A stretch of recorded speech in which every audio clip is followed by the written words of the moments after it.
Hey guys, it's Meredith. I'm here at the hangar with the Cub. So yesterday, Dana and I flew the Cub out to Hurlong Airport so I could do a couple short field approaches and landings. And you'll see that here in just a few minutes. But what I wanted to talk about first was short field landings, the technique. You know, we've got the ACS, the Airman Certification Standards over here, and then we've got reality over here. The ACS says that you have to touch down at or within 200 feet of a specified point. And during your approach, you want to follow the manufacturer's recommendations in terms of approach configuration and airspeed so that you can touch down at the slowest possible speed, which of course is going to mean that you have the slowest ground speed, you're going to use up the least amount of runway possible to make a safe landing. And let's have a dose of reality, okay? On your check ride or in your everyday flying, you're not trying to win an Alaska bush pilot landing competition. You just don't have to work that hard. The private pilot ACS actually gives you a ton of wiggle room on airspeed. You're allowed plus 10 or minus 5 knots. So in a Cessna 172 with a recommended short field landing speed of 61, you've got 56 to 71 knots to work with. And you could apply this technique at what you would consider an actual short field, or you could apply this technique on a 10,000 foot long runway. So it's more about the technique, not about the runway itself on the check ride. But in reality, we are thinking about the runway length because let's face it, most of the time we're not using runways that we would consider super short.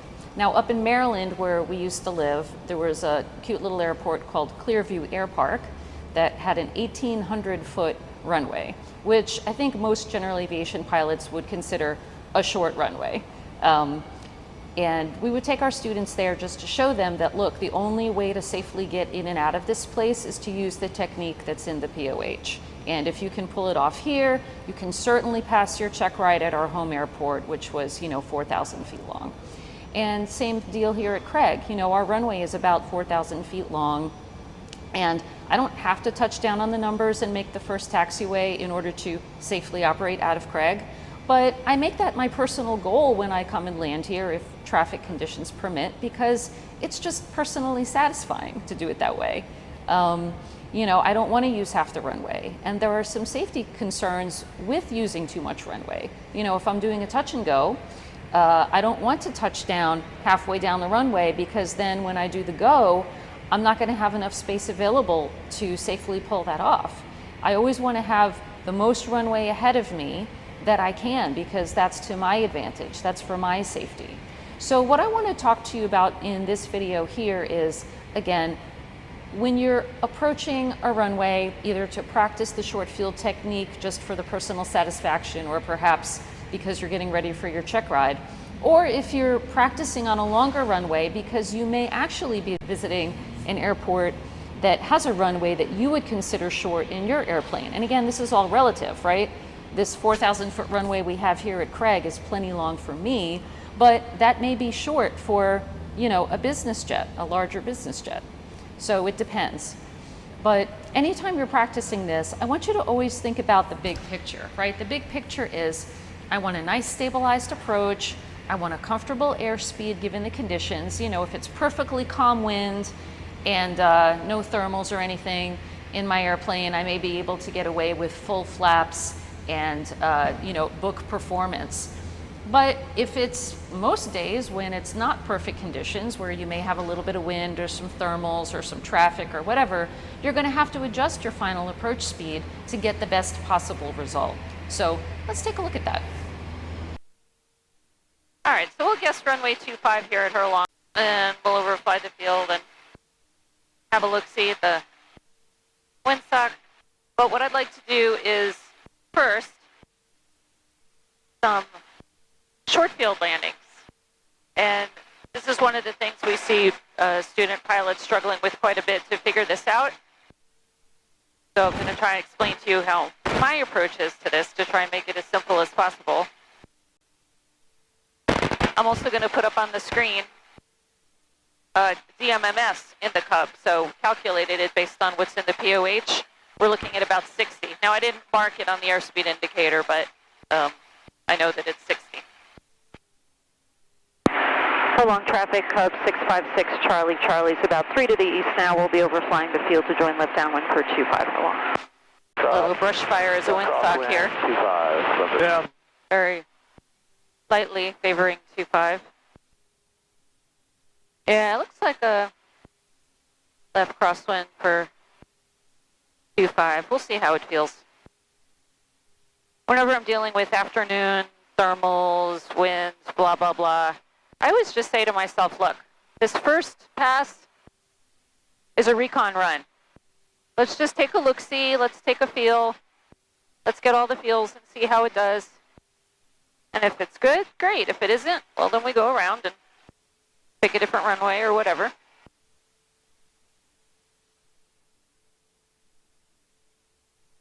But the windsock and the brush fire look like it's favoring 25, so we'll go with that for now.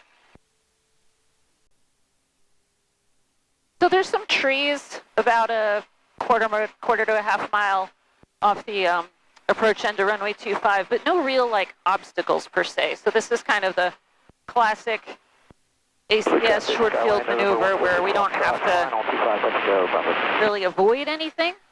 We just want to get ourselves established, again, stabilized approach as best we can at an appropriate speed to touch down at the slowest, safest speed that we can manage given the conditions.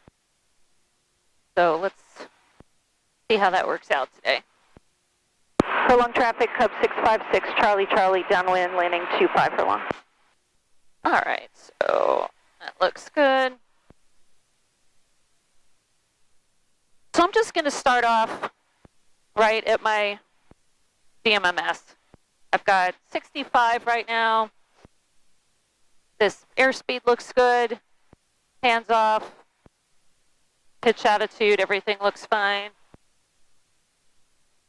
My 45-degree angle here, we'll go ahead and turn base. For long traffic, Cub 656 Charlie, Charlie, turning left base 25 for long. And then we're just going to use power as necessary if we feel a big sink or if we get poofed up by a thermal.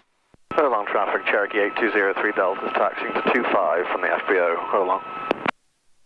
But right now this looks fairly good. And again, I'll go around if I don't like it. Those trees are pretty low. So as I turn my final here, I'm going to bring my power to idle and just feel it out. If I don't like it, I'm going to go around. For long traffic, Cub 656 Charlie, Charlie's on final 25 for long. So again, I want to see what the wind is actually doing. I see what the windsock says. I see what the that brush fire says, but I want to see what's actually happening down here. So I haven't really changed my pitch or my power a whole lot since I brought it to idle.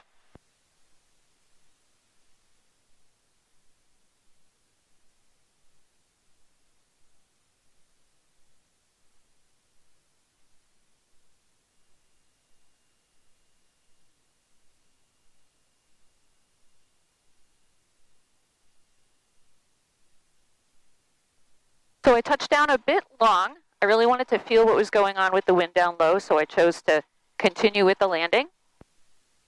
So I think on the next pass, what I would try is getting down a little lower a little sooner, but I liked my airspeed and everything else looked pretty good. I also did not use full flaps that time because I just wanted to feel out what the wind was doing. I wanted to feel out the gusts just to see how it was. So on this next one, I think I can safely get away with No long traffic. 2 notches of flaps. Clear of the runway. The Cub is clearing the runway right now, sir. Appreciate it, thank you. Thank you for asking.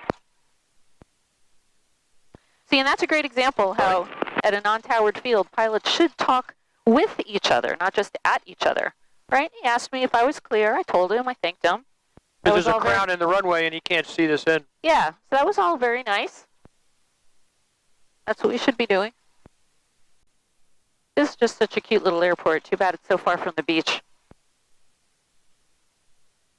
Otherwise, we could live over here. I wonder how the glider club is doing. They were actually flying this weekend. Delta's taking off runway 25, 03 Delta. Yeah, well, last weekend. Yeah, now that it's starting to get warmer, I think they'll probably be more active, huh?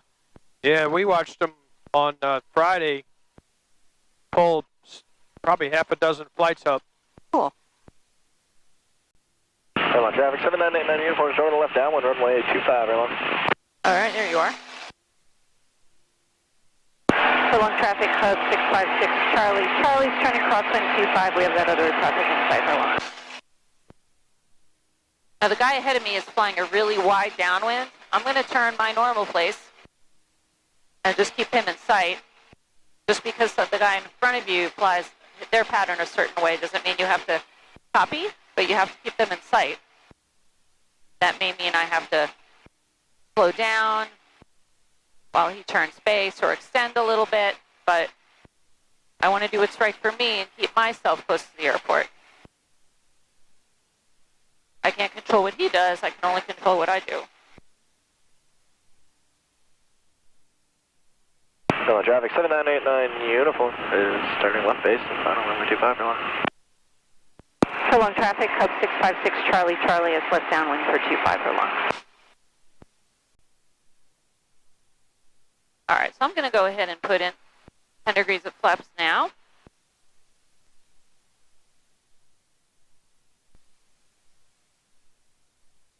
Furlong traffic, Hub 656 Charlie. Charlie turning left base 25 furlong.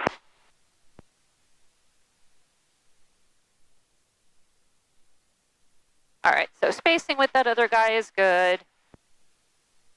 Bit high.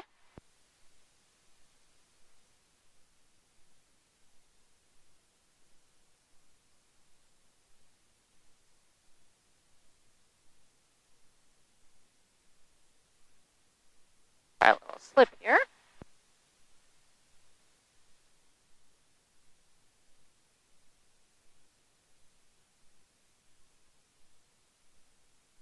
Because I want to pinpoint where I'm touching down.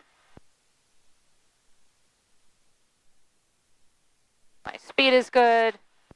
Furlong traffic, Cessna 7989 uniform has left the active runway, taxiing back to the ramp, furlong. I'm at 60.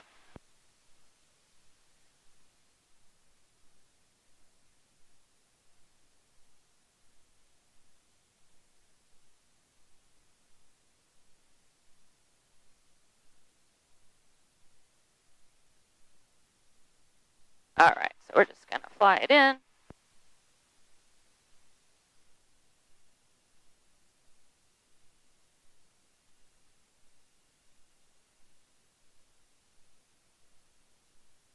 Got my vest. But I do have enough runway here to go again, so I will.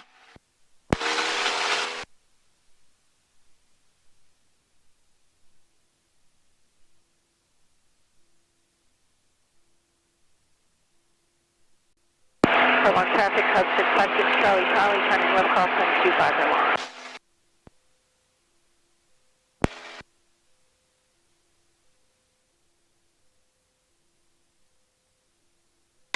All right, let's see if I can do better on this one, and then we'll do a full stop and go get some gas. Furlong traffic, November 53636. We're white Cessna. We're going to be transitioning over the field at 2500. Furlong traffic.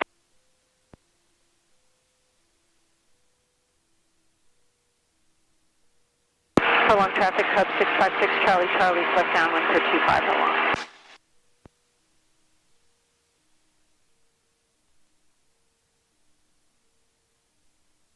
Bunch of birds down there.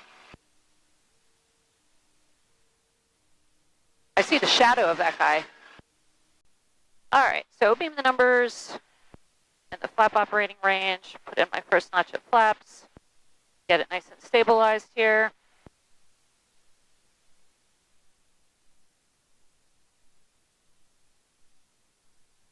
And this is one thing I often tell my students, you know, when you reduce power and lower the nose, observe whether the airplane is actually coming down. For about 10 seconds there, it didn't because I had a thermal popping me up.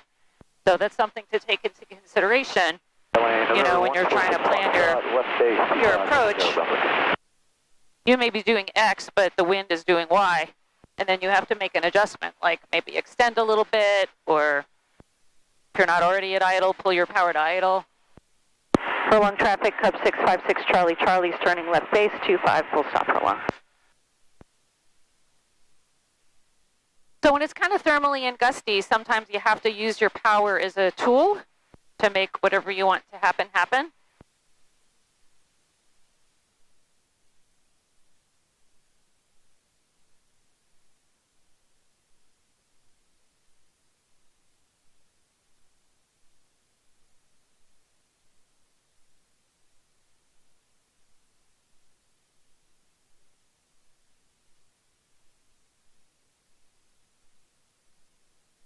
But the main thing is just stay under control, and if you don't like it, go around.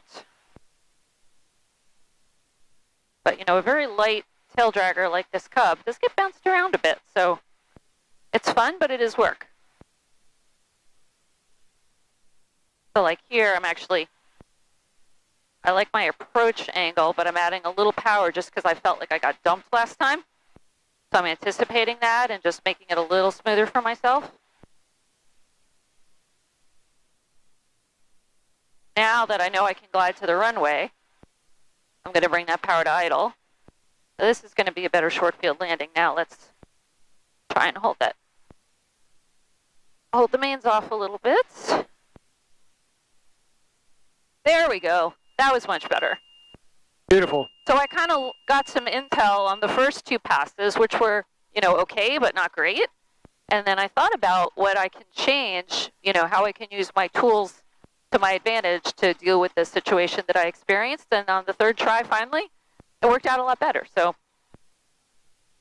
that's my 2 cents on short field landing. So now let's go get some guests. I thought I'd end this video with a fun little clip from Cub Crafters, the folks that make my little yellow Sport Cub. Check this guy out.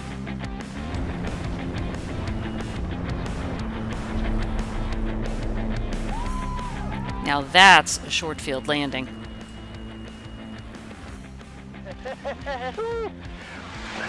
Dart is on bullseye.